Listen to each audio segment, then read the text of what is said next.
አይነት ጦርነት ነው ጋይስ? ኢራን ያላትን አቅም ለዓለም አሳወቀች። ሌሊቱን እጅግ አሳዛኝ ዜና ተሰምቷል። በእስራኤልና በኢራን ሰማይ ስር የታዩት ምስሎች እጅግ ዘግናኝ ናቸው። ከአሁን በኋላ የኢራንን ሚሳኤሎች ማስቆም የሚችል አካል አለ ብዬ አላስብም። ምክንያቱም ኢራን ከአፍጥር በኋላ የፈለገችውን ነገር ነው እያደረገች ያለችው። የፈለገችውን ቦታ በፈለገችው ሰዓት እየመታች ነው ያለችውና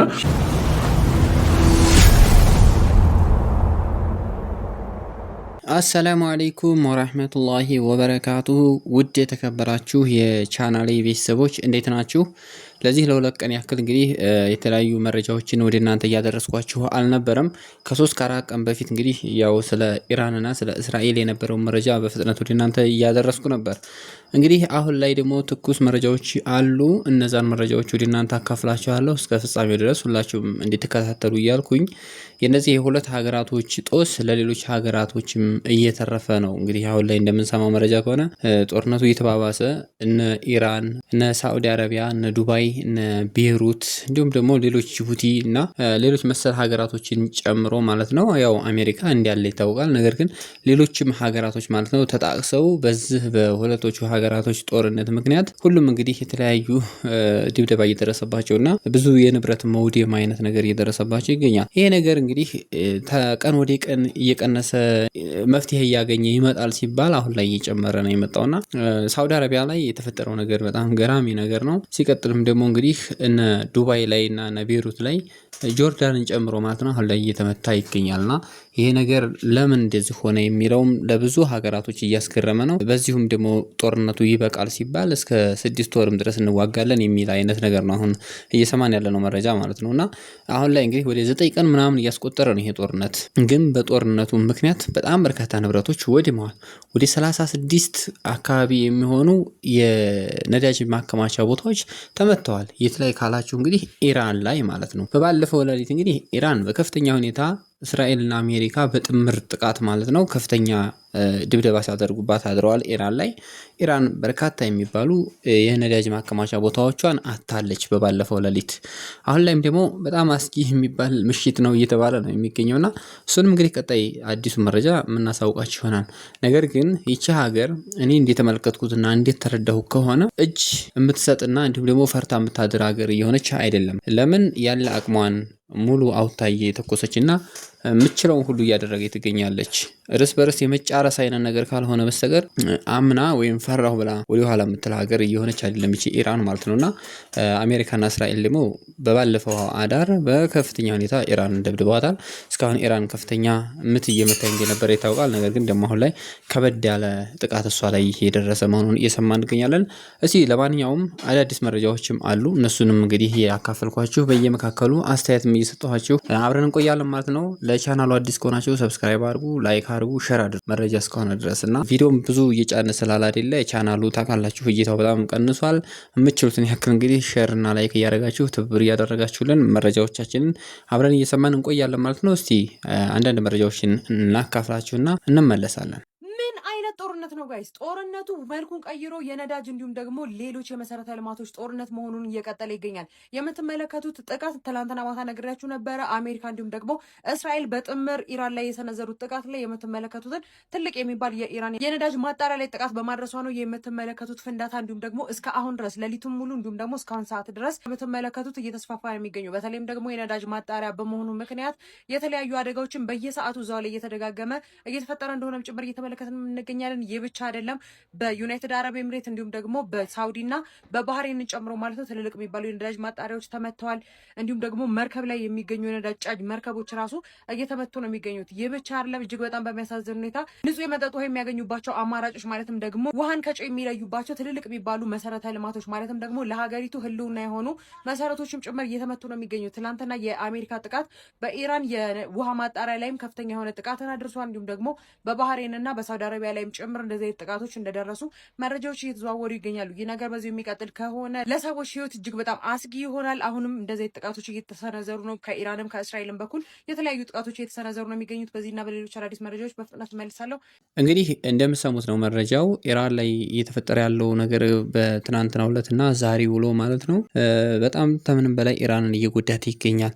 እሷ እንግዲህ በልክም ሆነ እንዲሁም ደግሞ ያላትን መሳሪያ ተጠቅማ መፈልገውና የምችለውን ሁሉ ብታደርግም ነገር ግን በርካታ ሀገር አሁን ወደ እሷ ትብብር እያደረገባት ይገኛልና አሜሪካና እስራኤል በጥምር በመሆን እንግዲህ ውሃን ከጨው ለይታ ለሀገሯ ማህበረሰብ የምታስጠቅምበትን መሳሪያ ጭምር ነው እንግዲህ እየተመታባት ያለው አይደለም። ሌሎቹ የነዳጅ ማከማቻ እንዲሁም ደግሞ ሌሎች መሰረተ ልማቶች መውደማቸው ብቻ ሳይሆን አሁን በጣም ለሷ ከባዱ ነገር እንደነዚህ አይነት መሰረተ ልማቶች ትልልቅ የሚባሉ ለሀገር ጠቃሚ የሆኑ ነገሮች ሲመቱባት ነውና ይሄም ሆኖ ግን ሀገሪቱ እንደዚህ ድክመትም ሆነ ሽንፈትን ምንም እያሳየች አይደለም። እሷ የምትችለው ሁሉ እያደረገና በምትችለው ሁሉ በፈለገችው ሰዓት የፈለገችውን ቦታም እየመታኝ መሆኑ እየተነገረ ነው። ምክንያቱም አሁን እንግዲህ ሳውዲ አረቢያ ላይ እና ቤሩት ላይ እየተመታ ያለው በማን ነው? በኢራን ነው እየተመታ ያለው። ስለዚህ ይሄ ነገር እንዲያለ ሆኖ ደግሞ አሁንም ኢራን ሌላ ትልቅ አቅም መጠቀም እንዳለባትም እየተናገረች ትገኛለች።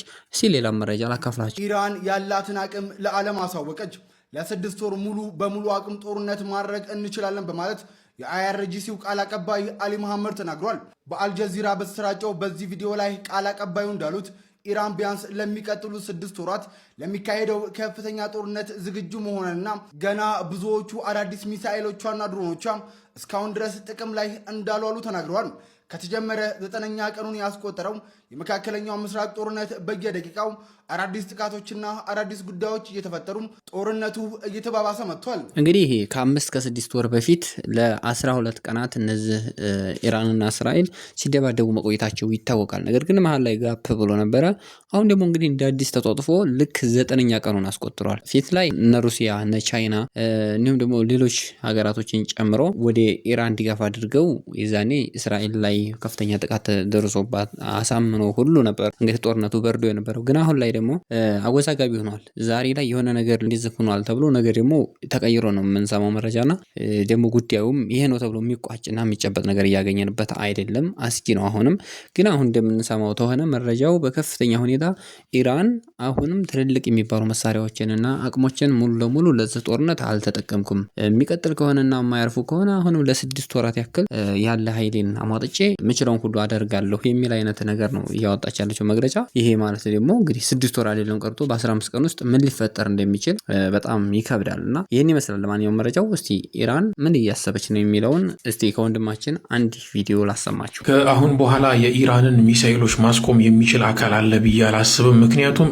ኢራን ከአፍጥር በኋላ የፈለገችውን ነገር ነው እያደረገች ያለችው። የፈለገችውን ቦታ በፈለገችው ሰዓት እየመታች ነው ያለችው እና የሰሜኑን የእስራኤልን ክፍል እንዲሁም መሀል ቴልአቪቭን ነው ስታነድ ያደረችው ማታ። እንዲሁም ደግሞ አሜሪካና እስራኤል ግን በክፉኛ በአየር ድብደባው ኢራን እየጎዷት ነው። ምንም ጥያቄ የለውም። ኢራን ግን እጅ አትሰጥም። ጦርነቱ ቀላል አይሆንም። በተለይ ማታ በቴህራን አካባቢ የሚገኘውን የነዳጅ ማከማቻዋን ሙሉ ለሙሉ አጋይተውታል። እዚህ ጋር እንደምትመለከቱት ይኸው ይሁት በዚህ መልኩ አጋይተውታል። የአየር ማረፊያውንም በከፊል ድብደባ አድርገዋል። በአየር ድብደባው እስራኤልን የሚያክል የለም። ነገር ግን ጋዛን እንኳን በ15 ቀን እጅ ሰጣለሁ ብላ 2 ዓመት የፈጀባት ሀገር እንደው ኢራን ጦርነቱ ቀላል ሊሆን አይችልም። ኢራንም ደግሞ አጥፍታ የምትጠፋ ሀገር ናት እንጂ እጅ የምትሰጥ ሀገር አይደለችም። ታሪኳን ማየት እንችላለን እና ከባድ ነው። በእርግጥ ጉዳዩ በጣም ከባድ ነው። ምክንያቱም ጋዛ ላይ የነበረውን ሁኔታ የማያውቅ ሰው አለ ብዬ አላስብም። ሲቀጥል ደግሞ አሁንም የተጀመረው ነገር ቶሎ የማይቋጭ አይነት ነገር ከሆነና ቶሎ የሆነ ውሳኔ ላይ ካልደረሰ ለሌሎች ሀገሮች ሁሉ እንግዲህ ጦሱ ሊተርፍ ይችላል። ምነው አሁን ላይ እንግዲህ እስራኤልና ኢራን ተባለ እና አሜሪካ ገቡ። አሁን በዛው ደግሞ ተሻግሮ እነ ሳውዲ አረቢያ እየተመቱ ይገኛሉ፣ እነ ዱባይ፣ እነ ቤሩት፣ ሌሎች ሀገራቶችም እና ይሄ ነገር ደግሞ በርካታ የሆነ የሀገሩ ውድመትና የኢኮኖሚ ድቀትን ሁሉ ሊያመጣ ይችላል። ይሄ ነገር በጣም በፍጥነት መፍትሄ የማያገኝ ከሆነ አይደለም ለሁለቱ ሀገራቶች ለሌሎች ሀገራቶች ሁሉ ጦሱ እየሰፋ ይመጣል የሚል እሳቤ ነው ያለኝ። ለማንኛውም እስቲ ሌላም መረጃ ላካፍላችሁ። ምሽቱ ምን ይመስል ነበር የሚለውን እስቲ እንስማ። ሌሊቱን እጅግ አሳዛኝ ዜና ተሰምቷል። በእስራኤልና በኢራን ሰማይ ስር የታዩት ምስሎች እጅግ ዘግናኝ ናቸው። አሁን የማሳያችሁ 2 ቪዲዮዎች የጦርነቱን አስከፊነት በግልጽ ያሳያሉ። ይሄ በእስራኤል ሰማይ ላይ የሚታየው የሚሳኤል ዝናብ ከኢራን የተኮሱት ዘመናዊ ክላስተር ሚሳኤልስ ናቸው። ኪሪያት ሽሞናና ማዕከላዊ እስራኤል በሚሳኤል ፍንጣሪ ሲታመሱ የእስራኤል የአየር መከላከያ ስርዓቶች ሰማዩን ወደ እሳትነት ቀይረውታል። አሁን ደግሞ ወደ ቴህራን እንሂድ። ይሄ ለማመን የሚከብድ እሳት ነው። የእስራኤልና የአሜሪካ ጦር በጋራ በመሆን በኢራን ውስጥ የሚገኙ ከ30 በላይ የነዳጅ ማከማቻዎችን ደብድበዋል። ቴህራን ሌሊቱን በእሳት እየጋየች ነበር። 30 የነዳጅ ተቋማት በአንድ ጊዜ መጋየታቸው ለኢራን ትልቅ ውድቀት ነው ተብሏል። ጦርነቱ አሁን ወደ ነዳጅና ኢኮኖሚ ማውደም ተሸጋግሯል። የአሜሪካና የእስራኤል ጥምረት ኢራንን ያንበረክካት ይሆን? ሐሳባችሁን አጋሩኝ። መረጃው ለሁሉም እንዲደርስ ሼር አድርጉት። መልካም ጊዜ። አሁን የነበረው መረጃ ይሄን ይመስላል። ግን እስካሁን የነበራቸው የነዚህ ሁለት ሀገራቶች የጦር ሁኔታ በሚገርም ሁኔታ እንግዲህ ኢራን በሰሞኑ ከፍተኛ የሚባሉ ውድመቶችን ወደ እስራኤል ላይና እንዲሁም ደግሞ ሌሎች የእስራኤል ደጋፊ ናቸው ብላ ወደ የምታስባቸው ሀገራቶች እየመታች ነበረ። እንዲሁም ደግሞ የእስራኤል ኤምባሲዎች የትም ቦታ ላይ ያሉትን የሆነ የማሳደድ አይነት ነገርም እያሳየች ነበር። ግን አሁን ላይ ደግሞ እስራኤልና አሜሪካ አንድ ላይ በመሆን ኢራንን ከ30 ያላነሰ የነዳጅ ማከማቻዋን በአንድ ቀን ሌሊት ነው የመጡባት። ይሄ ማለት እንግዲህ ምን ያክል ከፍተኛ ንብረት እያወደሙባት እንደሆነና ምን ያክል እሷን እያሽቆለቆላት እንደሆነ እንግዲህ በዚህ መረጃ ራሱ ማወቅ እንችላለንና እነዚህ ሀገራቶች ከአሁን በፊት የነበራቸውን ታሪክ ስንመለከት ምንም ጥያቄ የለውም ኢራን እንግዲህ በእንደዚህ አይነት ሁኔታ ላይ በከፍተኛ ሁኔታ ሀያል እንደሆነች ትታወቃለች። ግን ቢሆንም ደግሞ በባለፈውም ጦርነት ላይ አሜሪካንን ራሱ ያንበረከከች ሀገርና አሜሪካንም የደፈረች ሀገር አንደኛ ቁጥር አንድ ብሎ ማለት ኢራን መሆኗ ይታወቃል። ግን አሁን ላይ አሜሪካ ምቹ ይኖርበት ሌሎችም ሀገራቶች እጃቸው ይኖር ምንድነው ያደረጉ ያሉት? በጣም አንዲት ሀገር ማቸነፍ አያቅተንም የማለት አይነት ዘመቻ ነው የተዘመተባት ያለው። በእርግጥ አሁን ላይ እሷ የምችለውን ሁሉ ብታደርግም በርካታ ሀገር ከተጋገዘባት ልትወድቅ ትችላለች።